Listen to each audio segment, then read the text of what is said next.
Hello friends, அஸ்ஸலாமு அலைக்கும். Welcome back to அரிஸ்வே கிச்சன். நாம் இன்றைக்கி வீடியோவில் மீன் சாப்பிடாத குழந்தைங்க கூட ரொம்ப விரும்பி சாப்பிட்ற மாதிரி ஒரு ஃபிஷ் ஃபிங்கர்ஸ் ரெசிபி தான் பார்க்க போகிறோம். இது செய்கிறது பார்த்திங்கன்னா ரொம்ப சுலபம். சட்டுன்னு செஞ்சிடலாம். கண்டிப்பாக நீங்கள் எல்லாருமே ட்ரை பண்ணுங்கள். சரி வாங்க இப்போ எப்படி செய்கிறது அப்படிங்கிறத வீடியோக்குள்ளே போய் பார்க்கலாம். ஃபிஷ் ஃபிங்கர் செய்கிறதுக்கு முள் இல்லாத எந்த மீன் வேணாலும் எடுத்துக்கலாம். நான் இன்றைக்கி வாவல் மீன் தான் எடுத்திருக்கேன். இதை இந்த மாதிரி பெருசும் இல்லாமல் சின்னதும் இல்லாமல் மீடியம் சைஸில் ஃபிங்கர் டைப்பில் நம்ம கட் பண்ணி எடுத்துக்கலாம். ஸோ இப்போது நான் எல்லா மீன் துண்டுகளையும் நல்லா ஃபிங்கர் டைப்பில் கட் பண்ணி எடுத்துக்கிட்டேன். இதை ஒரு பவுலில் மாற்றிடலாம். இப்போ இந்த வெட்டி வச்சுருக்க மீன் எல்லாத்துலேயும் நம்ம மசாலா ஆட் பண்ணிக்கலாம். மசாலாவுக்கு ஃபஸ்ட்டு பார்த்தீங்கன்னா ஒரு 1.5 டேபிள் ஸ்பூன் அளவு மிளகாத்தூள், 1/2 டேபிள் ஸ்பூன் அளவு ஜீரகத்தூள் ஆட் பண்ணிக்கலாம். அடுத்து ஒரு 1/2 டேபிள் ஸ்பூன் அளவு மிளகுத்தூள், 1/4 டேபிள் ஸ்பூன் அளவு மஞ்சத்தூள், தேவையான அளவு உப்பு, ஒரு 2 டேபிள் ஸ்பூன் அளவு மைதா மாவு எடுத்திருக்கேன். அதையும் இதில் ஆட் பண்ணிக்கலாம். நான் இன்றைக்கி இஞ்சி பூண்டு சேர்க்கல. நீங்கள் இஞ்சி பூண்டு விழுத்து சேர்க்குறதா இருந்தால் ஒரே ஒரு டேபிள் ஸ்பூன் மாதிரி ஆட் பண்ணிக்கோங்க. இப்போ இதில் ஒரு 1/2 லெமனோட ஜூஸையும் ஆட் பண்ணியிருக்கேன். இப்போ இது எல்லாத்தையும் நல்லா மிக்ஸ் பண்ணி எடுத்துக்கலாம்.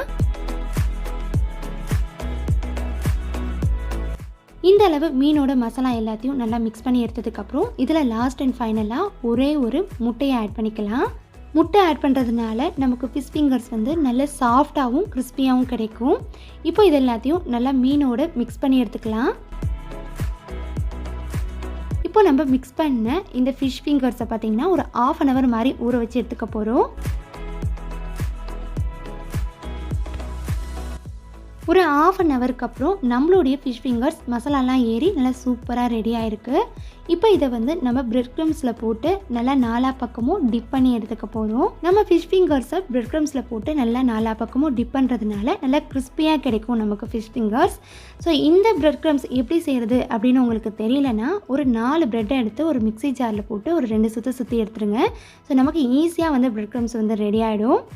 இப்போ ஃபிஷ் ஃபிங்கர்ஸை பிரெட் க்ரம்ஸில் போட்டு நல்லா டிப் பண்ணி எடுத்தாச்சு. இதே மாதிரி எல்லா பிரெட் க்ரம்ஸையும் தனித்தனியாக நம்ம பிரெட் க்ரம்ஸில் போட்டு டிப் பண்ணி எடுத்துக்கலாம்.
இந்த ஃபிஷ் ஃபிங்கர்ஸை ஒரு வாட்டி உங்கள் வீட்டில் ட்ரை பண்ணி பாருங்கள். உங்கள் வீட்டு பெரியவங்கள்லேருந்து சின்னவங்க வரையும் எல்லாருமே அடுத்த வாட்டி கேட்க ஆரம்பிச்சிருவாங்க.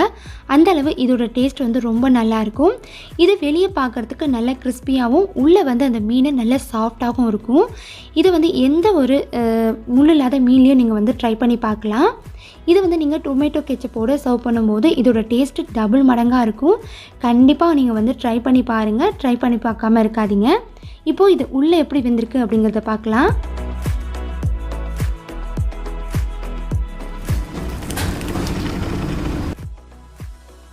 இந்த ஃபிஷ் ஃபிங்கர்ஸை நான் உடைச்சப்பயே தெரிஞ்சிருக்கும் எந்த அளவு நல்லா கிறிஸ்பியாக வந்திருக்குன்னு. இன்றைக்கி இந்த ஃபிஷ் ஃபிங்கர்ஸ் வீடியோ உங்கள் எல்லாருக்குமே ரொம்ப பிடிச்சிருக்கும், யூஸ்ஃபுல்லாக இருந்திருக்கும் அப்படின்னு நினைக்கிறேன். அப்படி பிடிச்சிருந்துச்சின்னா, யூஸ்ஃபுல்லாக இருந்துச்சுன்னா ஒரு பெரிய லைக் கொடுங்க. உங்கள் ஃபேமிலி அண்ட் ஃப்ரெண்ட்ஸ்க்கு மறக்காமல் ஷேர் பண்ணுங்கள். யாருக்காச்சும் இந்த ரெசிபிஸ் வந்து யூஸ் ஆகலாம். இன்னும் நீங்கள் நம்ம சேனலை சப்ஸ்கிரைப் பண்ணலையா? நம்ம சேனலோட கண்டென்ட் உங்களுக்கு பிடிச்சிருக்கா? அப்போ உடனே போய் சப்ஸ்கிரைப் பண்ணிட்டு அப்படியே பக்கத்தில் உள்ள பெல் ஐக்கானையும் மறக்காமல் ப்ரெஸ் பண்ணிக்கோங்க. இது மாதிரி வேறொரு இன்ட்ரெஸ்டிங்கான வீடியோஸில் உங்களை நான் மீட் பண்ணுற வரையும் thank you, bye bye, thanks for வாட்சிங்.